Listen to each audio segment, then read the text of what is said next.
Animal communicator Poonam Ambekar यांची माधुरी ताम्हणे यांनी घेतलेली मुलाखत आता आपण ऐकूया.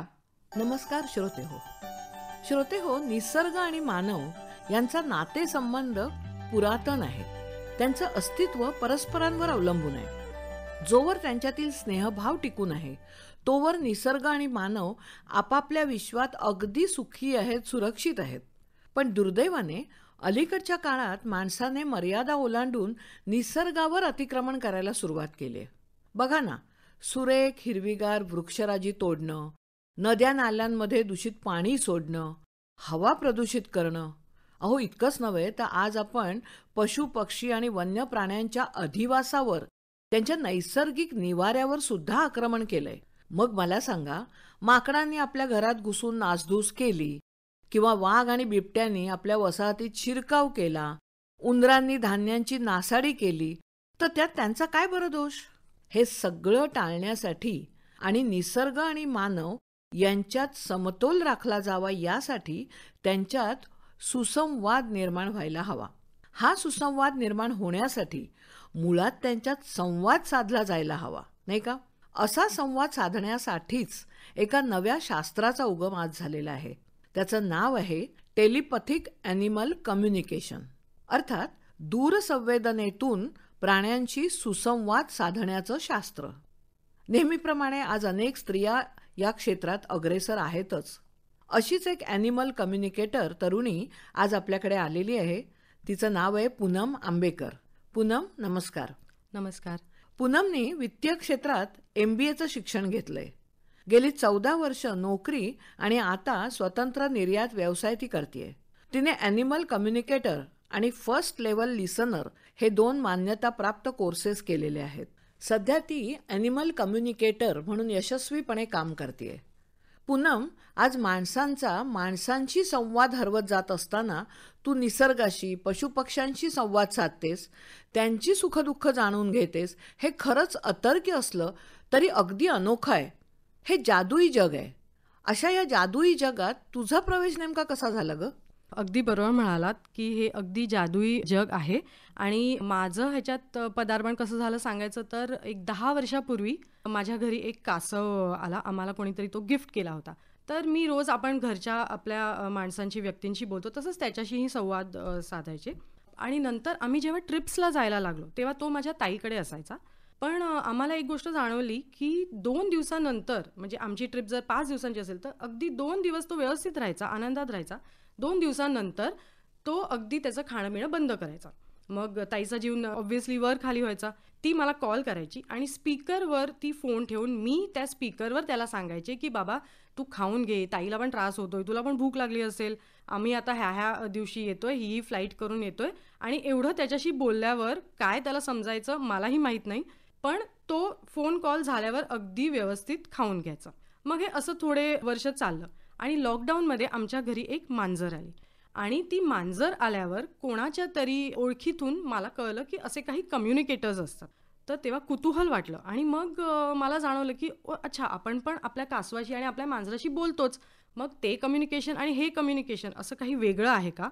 म्हणून मग कुतूहलाने मी एका कम्युनिकेटरला कॉन्टॅक्ट केला.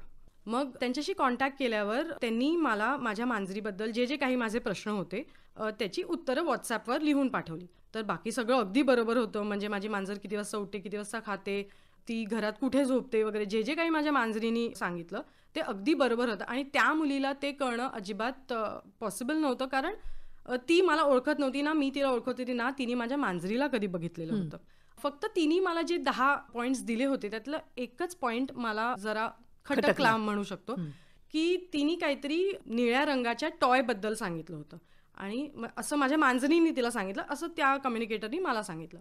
पण मी म्हटलं निळ्या रंगाचं तर काही टॉय नाही आहे माझ्या मांजरीकडे. तर मी म्हटलं की ठीक आहे, 10 पैकी 9 गोष्टी अगदी बरोबर होत्या, 10वी गोष्ट कदाचित तिची काही चुकली असेल. मग थोड्या वेळाने माझा नवरा घरी आला. मी त्याच्याशी पण शेअर केलं की असं असं त्या कम्युनिकेटरशी बोलणं झालं आणि हे तिचे पॉईंट्स होते, पण फक्त हा पॉईंट मला काही कळला नाही, काहीतरी निळ्या रंगाचा टॉय. तर माझा नवरा अगदी जोरात हसायला लागला, कारण आदल्याच दिवशी रात्री मी झोपलेली असताना माझा नवरा ऑनलाईन कॅट टॉईज शोधत होता आणि त्यात त्यांनी एक निळ्या रंगाचं बॉल बघितला होता आणि माझ्या मांजरीला बाजूला घेऊन त्यांनी त्याला सांगितलं होतं की हे बघ, हे तुला आवडलं का, तर आपण हे तुझ्यासाठी मागवूया. आणि हा त्या दोघांमधला संवाद होता ज्याच्याबद्दल मला अजिबात कल्पना नव्हती.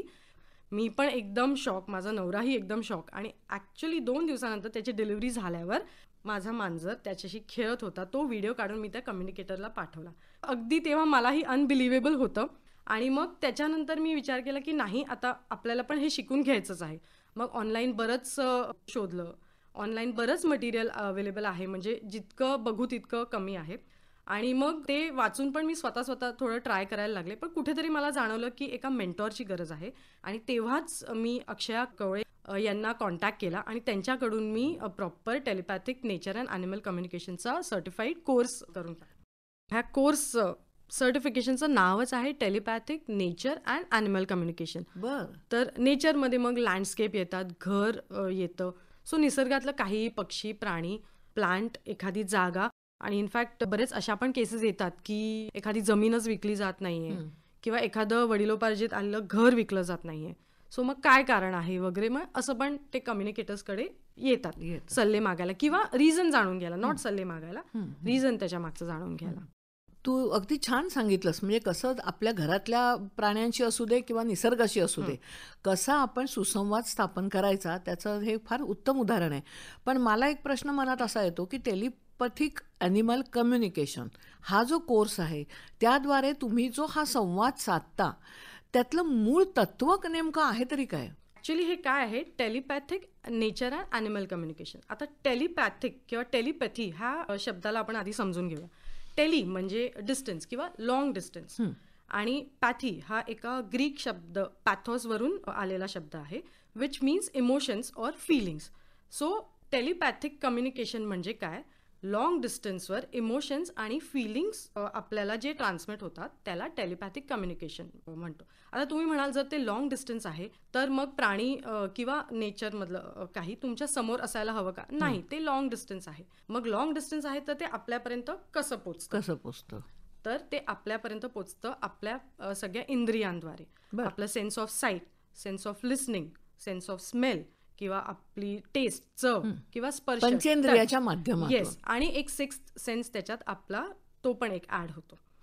आणि म्हणजे नाक, कान, त्वचा ह्या सगळ्यांच्या बरोबर येस सेन्स सुद्धा, म्हणजे इंट्युशन आपण जे म्हणतो ते. आणि खरं तर हे आपण सगळेच रोजच्या जीवनात पण आपण करत असतो. म्हणजे उदाहरणार्थ आपण बाहेर असताना आपल्याला काहीतरी अगदी खूप खावाचा पदार्थ वाटला आणि घरी येऊन बघतो तर आईने ॲक्च्युली तोच पदार्थ केला असतो. ते कसं काय? कधीतरी आपल्याला अचानक एका मैत्रिणीची आठवण येते जिच्याशी आपण बरेच महिने बोललेलो नसतो आणि तिचा व्हॉट्सॲपवर मेसेज येतो. ते कसं काय होतं? So that is nothing but telepathic communication. आणि हेच टेलिपॅथिक कम्युनिकेशन आपण निसर्गात सगळ्यांशी करत असतो, फक्त आपल्याला त्याची जाणीव नसते. अच्छा.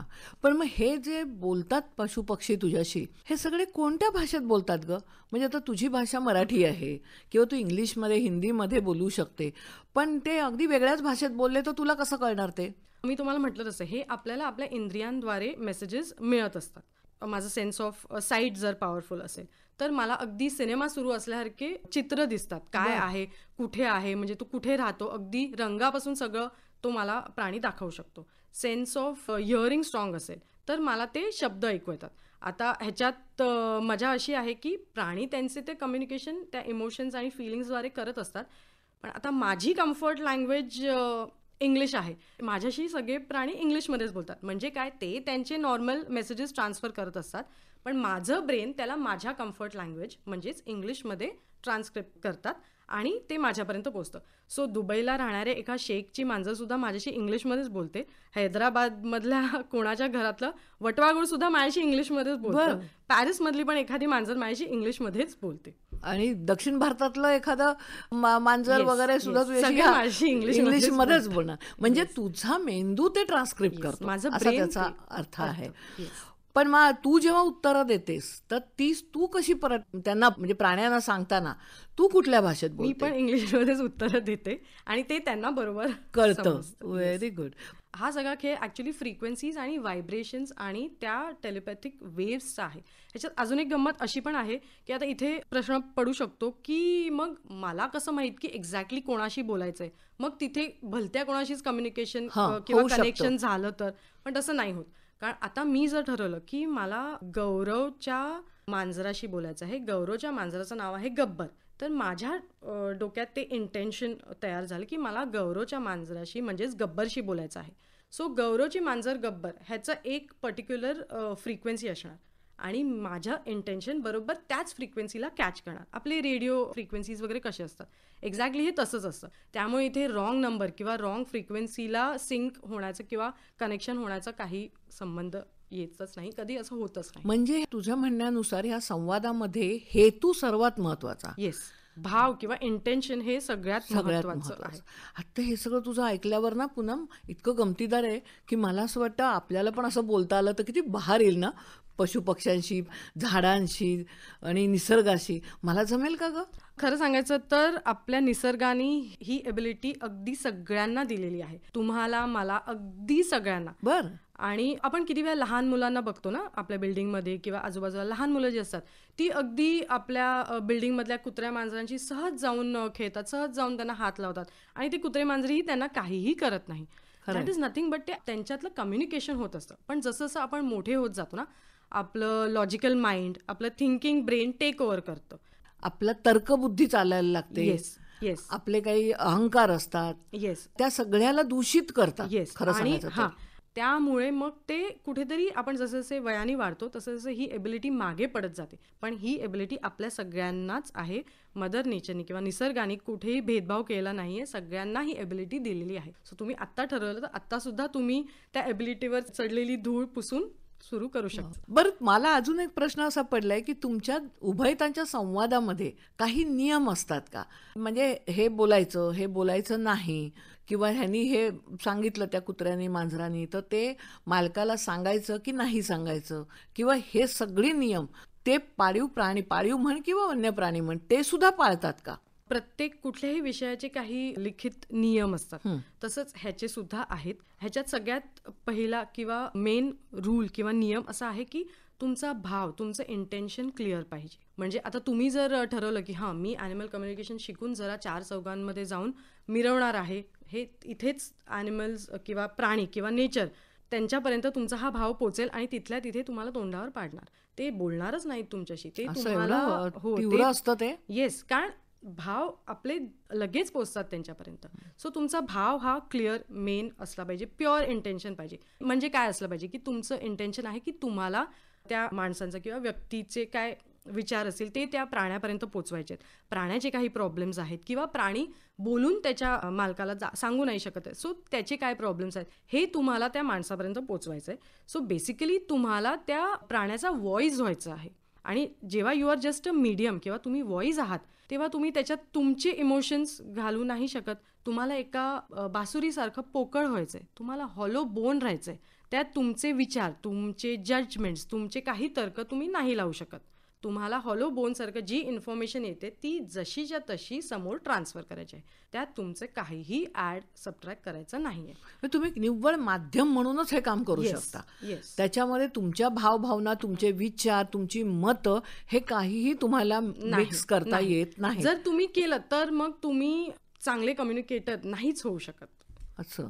पण आता हा संवाद विशेषतः प्राण्यांशी, पक्ष्यांशी ह्या सगळ्यांशी साधताना तर तुम्हाला त्या प्राण्यांविषयी खूप दयाभाव, खूप प्रेम, ममत्व असायलाच पाहिजे, किंवा काही वेळेला असं होतं काही लोकांना नसते प्राण्यांविषयी फारशी आस्था, तरी पण त्यांना जर व्हायचं असेल ॲनिमल कम्युनिकेटर तर ते होऊ शकतात का?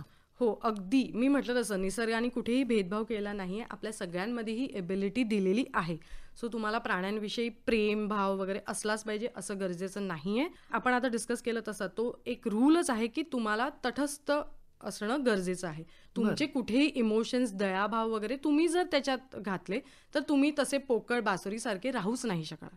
बरोबर. सो ते सगळं असेल किंवा नसेल तुमच्यात ते गुण, ते that doesn't matter. Animal communicator अगदी कोणीही होऊ शकतं. म्हणजे उलट तुम्ही तटस्थ असाल तर जास्त चांगल्या प्रभावी रीतीने हे काम करू शकाल असं मला वाटतं. येस, म्हणू शकता. आता आपण मूळ मुद्द्याकडे येऊया की ह्या सगळ्याचं तुझं जे स्किल आहे त्याचा उपयोग नेमका कोणत्या प्राण्यांच्या समस्यांसाठी होतो? म्हणजे प्राण्यांमध्ये अनेक समस्या असू शकतात जे ते आपल्या मालकाशी, पाळीव प्राणी असतील तर मालकाशी किंवा इतर लोकांशी नाही बोलू शकत, त्यांना तेवढ्यापर्यंत पोचू शकत नाहीत.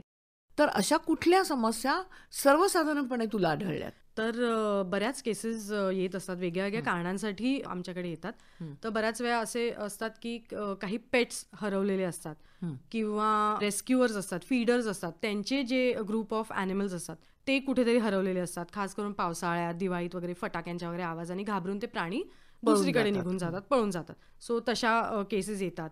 मग बऱ्याच वेळा घरातलं प्राणी खात नसतं नीट, मग त्यावेळेला ऑफकोर्स वेटकडे वगैरे घेऊन जाणारच, because that is the first तो आजारी आहे का बघायला ते नेणार. ते नेणारच. पण तरीही जर तो खात नसेल वगैरे काय, तर मग अशा पण केसेस आमच्याकडे येतात. बिहेवियरमध्ये काही त्यांच्या चेंजेस वगैरे झाले तर तरी पण घरच्यांना काळजी वाटते की अरे काय झालं, अचानक म्हणून पण असं ते का आम्हाला- वागायला लागलं? हा, म्हणूनही ते अप्रोच करतात किंवा काही जस्ट ह्या विषयाबद्दल कुतूहल म्हणूनही येतात की काय आहे हे टेलिपॅथिक कम्युनिकेशन म्हणूनही येतात. पण मग हे जे तुझ्याकडे वेगवेगळ्या समस्यांसाठी येतात, विशेषतः हरवलेत असतील, तर ती सापडतात का ग तुमच्यामुळे परत? काही काही केसेसमध्ये सापडतात, काही काही केसेसमध्ये नाही सापडत. आता ह्याच्यात पहिली गोष्ट आपण लक्षात घ्यायला पाहिजे हे की त्या प्राण्याचं पण एक स्वतःची काही इच्छाशक्ती असते, त्याचं पण एक फ्री विल असतं. सो जर प्राण्याला परत यायचं असेल, म्हणजे प्राण्यांच्या पण स्वतंत्र व्यक्तिमत्व असतात असं तुला म्हणायचंय? Yes of course. त्यांचं पण एक स्वतंत्र व्यक्तिमत्व, युनिक पर्सनॅलिटी असते त्यांची सुद्धा, आणि ते त्यांचं फ्री विल असतं. सो त्यांना जर परत यायचं असेल तरच ते परत येतात. आणि कधी कधी असं होतं की ते परत नाही येत, पण त्याचं कारण असं की त्याचं त्या घरच्यांशी जे कॉन्ट्रॅक्ट असतं ते संपलेलं असतं. मग थोडक्यात त्याचा ऋणानुबंध त्या कुटुंबाशी संपला. येस, जसं असा त्याचा अर्थ. हो, अगदी बरोबर. जसं आपण आपल्या रोजच्या आयुष्यात सुद्धा बघतो की काही काही व्यक्तींशी आपलं अगदी खूप जमतं आणि काही काही असतात जे इतर वेळेस आपल्या अवतीभोवती नसतात, पण काही अगदी प्रॉब्लेम आला किंवा कठीण प्रसंग आला आपल्यासमोर की तेव्हाच ते अगदी धावत येतात. त्यानंतर परत तेही गायब होतात आणि आपणही त्यांना परत कॉन्टॅक्ट करत नाही. So that is nothing but आपलं त्यांच्याबरोबर काहीतरी कार्मिक कनेक्शन असतं, ऋणानुबंध ज्याला आपण म्हणतो. येस. आणि हे जोपर्यंत अकाउंट आपलं सेटल होत नाही तोपर्यंत व्यक्ती असू दे किंवा प्राणी असू दे हे आपल्या संदर्भात येतात आणि नंतर संबंध आपण संपतो. बोलतोच ना, दोन ओंडेक्याची होते भेट, तशी Yes, बरेचदा अगदी. माणसं आपल्या आयुष्यात येतात आणि काही काळाने ती निघूनही जातात. हो. तसंच ह्या प्राण्यांचंही होतं असं तुझं हो म्हणणं आहे. हो, अगदी बरोबर. म्हणजे तेवढ्याच अगदी बरोबर. काळापुरते ते त्या व्यक्तींच्या सोबत सोबत राहतात. असतात आणि ते संपलं कॉन्ट्रॅक्ट की ते पण मग जातात. जेव्हा ते त्यांच्या सोबत असतात त्यावेळेला तुमच्या माध्यमातून त्या मालकापर्यंत त्या पाळीव प्राण्याची काही मतं असतील किंवा काही विचार असतील किंवा काही मागण्या असतील त्या पोचल्या, तर मालकाच्या म्हणण्याप्रमाणेच त्यांना वागायला लागतं की त्याला स्वतंत्र मनाप्रमाणे वागायचा हक्क देण्यात येतो? खरं तर प्राणी हे अगदी सरळ साधे असतात. मी म्हटलं तसं त्यांचा स्वभाव आणि अगदी रोखठोक असतं, काही आत बाहेर नसतं. त्यामुळे त्यांच्या काही अनरिझनेबल डिमांड्स वगैरे अशा काही नसतातच. अगदी म्हणजे ते आज मध्ये जगत असतात, खायला प्यायला मिळालं बस. अगदी बरोबर. आणि खरं तर ते आपल्याकडून काही डिमांड्स नाहीच करत, उलट आपल्याच बऱ्याच डिमांड्स असतात त्यांच्याकडून, किंवा आपल्याला वाटतं की आपल्याला जसं पाहिजे तसंच त्यांनी वागावं, तसंच त्यांनी राहावं, आणि त्यामुळे आपणच बऱ्याच वेळा आपल्या एक्सपेक्टेशन्स त्यांच्यावर लादत असतो. म्हणजे काय खायचं, किती वाजता उठायचं, किती वाजता झोपायचं, किंवा कुत्रे असतील तर त्यांना वॉकला किती वाजता न्यायचं, हे सुद्धा माणूस ठरवत असतो. तो प्राणी ठरवत नसतोच. त्याला कुठल्या ब्रँडचं फूड द्यायचं हे सुद्धा आपणच ठरवत असतो. हे तशी कितपत काहीच योग्य demand नसते. योग्य म्हणजे आता प्राणी एक्सेप्ट करतात ते. सो ऍक्च्युली पण प्राण्यांमध्ये म्हणजे खरंच सांगायचं तर तुमच्यासारख्या माध्यमांच्या मुळे नक्की त्या प्राण्याला काय हवंय हे कळण्याचा एक सोपा मार्ग आहे हा. हो हो. आणि माणसांचे असतात तसे प्राण्यांचे पण विविध पर्सनॅलिटीज असतात, हां. आणि त्यामुळे ते आपल्याला अगदी नीट कन्वे करत असतात की त्यांना काय हवं. सो एखादा पप्पी असतो, जास्त वॉक्सला जायला आवडतं, किंवा त्याला हवं असं की घरात जास्त माणसांनी त्याच्याबरोबर खेळावं वगैरे. आता आपण बराच वेळ बोलतोय ते पाळीव प्राण्यांशी संदर्भात जास्त बोलतोय, तर त्या प्राण्यांखेरीज तू कुठल्या जंगलातल्या वन्य प्राण्यांशी किंवा सरपटणारे प्राणी, सरड्या, पाल वगैरे अशांशी पण कधी संवाद साधलायस का? हो, ऍक्च्युली बरेचसे वाईल्ड लाईफ फोटोग्राफर्स वगैरे जे असतात त्यांना सुद्धा ॲनिमल कम्युनिकेटर्सशी कनेक्ट करायची गरज हल्ली भासते आहे. संशोधन खूप करतात हो, प्राण्यांवर. कारण त्यांना असं वाटतं की आपण म्हणजे ॲनिमल कम्युनिकेटर्सना आपल्याबरोबर घेऊन जायचं, मग ते कम्युनिकेटर्स त्या प्राण्यांना बोलवतील बाहेर, आणि मग लगेच आपण हवे तसे फोटोज वगैरे घेऊ शकतो. पण आपण आत्ताच म्हणालो तसं प्राण्यांची स्वतःची एक फ्री विल असते. असते आणि परत त्यात आपलं काय इंटेन्शन असतं हे महत्वाचं आहे. सो आपण जर आपला इगो किंवा आपल्याला वर्चस्व देण्यासाठी आपण विचार केला की हां आता मी त्या वाघिणीला मी बोलवणार, ती बाहेर येणार आणि त्या फोटोग्राफरला फोटो काढायला मिळणार, तर तसं शक्य नाहीये. ती वाघीण नक्कीच मी तिला रिक्वेस्ट करते म्हणून ती येईल, पण ती तिला हवं तेव्हाच येणार. ती मी सांगते की आत्ता फोटोग्राफरला फोटो हवाय म्हणून ती आत्ता येणार तसं नाही. येणार नाही. ती तिच्या फ्री विल प्रमाणेच बाहेर येणार. मग असे तू संपर्कात आलेली आहेस कुठल्या वन्य प्राण्यांच्या हो वगैरे? हो येस, आम्ही वाईल्ड लाईफ ट्रिप्स वगैरे खूप करत असतो.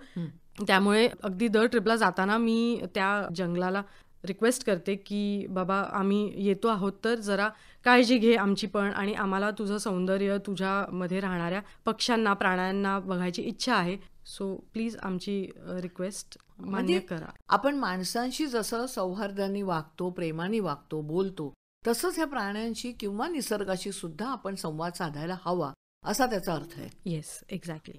मला पुढचं तुला असं विचारायचं आहे की त्या प्राण्यांशी तू कम्युनिकेट केलंस, संपर्क साधलास, की त्या प्राण्यांचाही बोलायचा मूड पाहिजे, तुझाही त्यावेळेला त्यांचं बोलणं तरलपणे ग्रहण करण्याचा मूड पाहिजे. तर असं मूडवर ते अवलंबून असतं का गं?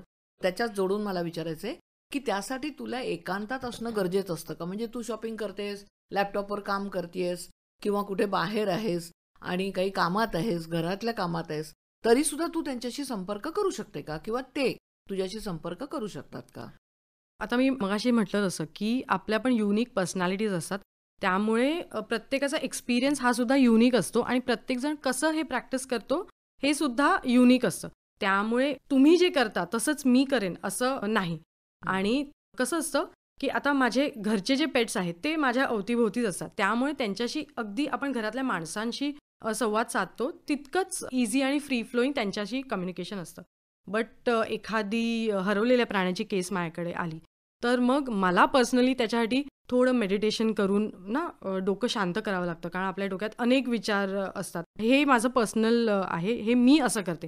म्हणून दुसरा कम्युनिकेटर असंच फॉलो करत असेल असं नाही आहे. काहींना अगदी त्या गर्दी ट्रेनमध्ये सुद्धा कम्युनिकेशन करायला किंवा त्या प्राण्याशी कनेक्ट व्हायला जमतं. मला नाही जमत. मला पर्सनली थोडं एकांतात बसून ते करावं लागतं. आणि हो, तुम्ही विचारलं तसं मूड किंवा आपल्या मेंटल स्थितीचा मला पर्सनली माझ्यावर परिणाम होतो. म्हणजे समजा मी काही कामाच्या स्ट्रेसमध्ये असले किंवा माझं डोकं व्यवस्थित जर ठिकाणावर नसलं तर मग मी सहसा अशा हरवलेल्या प्राण्यांच्या केसेस वगैरे नाही घेत, कारण मग माझं माइंड स्टेबल असलं पाहिजे so that me more than 100% माझं देऊ शकते असं. बरोबर आहे. तू एवढे दिवस त्या पाळीव म्हणा किंवा वन्य प्राण्यांच्या संपर्कात आहेस, तर तुला असं जाणवतं की मानवजातीपेक्षा त्यांची वैशिष्ट्य वेगळी आहेत काही? ॲक्च्युली खरं सांगायचं तर ते आपल्यापेक्षा म्हणजे मानवजातीपेक्षा अगदी खूप पटीने हायर फ्रिक्वेन्सीवर असतात. म्हणजे आता एखादा तुम्ही प्राणी बघितला, कुठलाही प्राणी घ्या किंवा पक्षी घ्या, त्यांच्याकडे आपल्याला द्यायला काय आहे?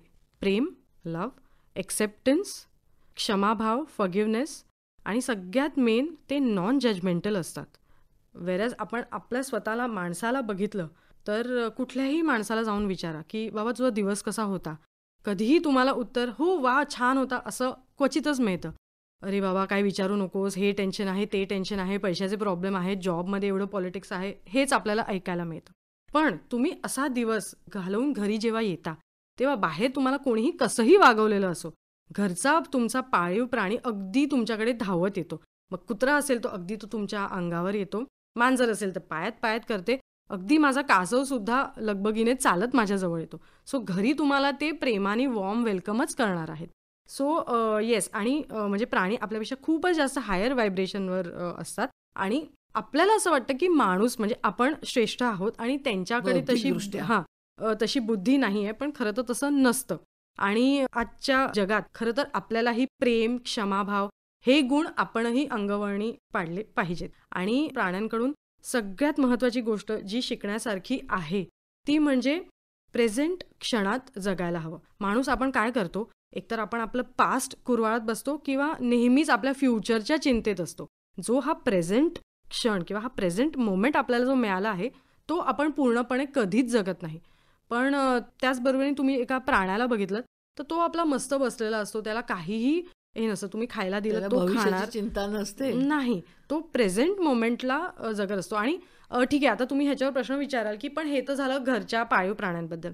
बाहेरच्या प्राण्यांबद्दल काय?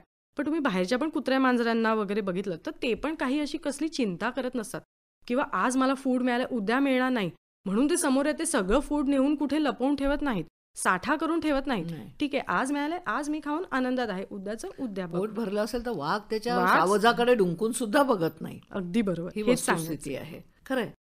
पुन्हा एकदा आपण पाळीव प्राण्यांबद्दल थोडंसं बोलूया. गमतीदार गोष्ट आहे की त्यांचे स्वतःचे नेमलेले जॉब्स असतात. आता माझ्या घरातला जो कासव आहे ना, तो आमच्या घरातला पीस मेकर आहे. म्हणजे तो घरात शांतता ठेवायला नेहमीच प्रयत्न करत असतो. आता आपण कामाच्या बाबतीत बऱ्याच वेळा चिडचिडलेले असतो, तर मी कधीही फोनवर बोलत असले किंवा समोरच्याला अगदी झापत असले मी, तर खूप मोठ्या मोठ्याने मग फोन कॉलवर आवाज असतात. तर हा माझा कासव कुठेतरी घरातल्या कोपऱ्यात असतो, पण तिथून अगदी लगबगीने धावून येतो आणि माझ्या पायावर असा पाय ठेवतो. हम्म. मग लगेच मला जाणवतं की ओके, माझा व्हॉल्यूम खूपच वाढलेला आहे, तर जरा डोकं शांत करण्याची गरज आहे. वा. सो येस, असे त्यांचे जॉब्स असतात. म्हणजे ते तुम्हाला त्यांच्या त्यांच्या भाषेत त्यांच्या त्यांच्या परीने समजवत कन्वे करत असतात. येस सुचवत असतातच. येस. आता हे तुमचं कौशल्य जे आहे ना, त्याचा उपयोग बचाव कार्य करणाऱ्या मंडळींना, रेस्क्यू टीमच्या लोकांना होऊ शकतो. आता इथे मला एक डिस्क्लेमर द्यावंसं वाटतं की नेचर अँड ॲनिमल कम्युनिकेटर्स जे आहोत आम्ही फक्त मीडियम आहोत. हां, आणि आम्ही एखाद्या डॉक्टर किंवा वेट किंवा ॲनिमल बिहेवियरिस्ट ह्यांची रिप्लेसमेंट नाही आहोत. आम्ही कुठल्याही प्रकारची औषधं सुचवू शकत नाही किंवा कुठल्याही प्रकारे तुम्ही मार्गही वैद्यकीय सुचवत नाही. मदत करू शकत नाही त्याच्यासाठी. हां, पण जर घरातल्या व्यक्तीला कळत नसेल की माझ्या मांजरीला काहीतरी होतंय, तर ती मांजर मला तिच्या प्रकारे कन्वे करू शकते आणि हे मी तिच्या घरच्या त्या बाईला सांगू शकते की बाबा तिला बरं नाहीये, तर इमिडिएटली वेटकडे घेऊन जा त्यांना. डॉक्टरकडे घेऊन जा. येस. म्हणजे एक प्रकारे त्यांना सहाय्यभूत तुमची सेवा नक्की हो, ठरू शकते. नक्की होऊ शकते, बट रिप्लेसमेंट म्हणून अजिबात नाही. तुम्ही वैयक्तिक पातळीवर हा व्यवसाय करता की तुमचा काही सपोर्ट ग्रुप वगैरे पण आहे? वैयक्तिकच आहे, पण आम्ही जे आमच्या मेंटॉरच्या अंडर आम्ही सगळे शिकलेलो आहोत, तर आमचा एक सपोर्ट ग्रुप पण आहे. आणि मजा म्हणजे सगळेच आम्ही ॲनिमल कम्युनिकेटर्स आहोत आणि सगळेच प्रोफेशनली प्रॅक्टिस करतात. पण मजा अशी आहे की आम्ही एकमेकांना कॉम्पिटिटर्स म्हणून बघत नाही. कुठेही तिथे चढाओढ आणि एकमेकांचे पाय खेचणं असं नाही आहे, तर उलट मदतच होते एकमेकांची. प्रत्येकाची युनिक पर्सनॅलिटी असते, त्यामुळे प्रत्येकाची कम्युनिकेशन करण्याची पद्धत सुद्धा वेगळी असते.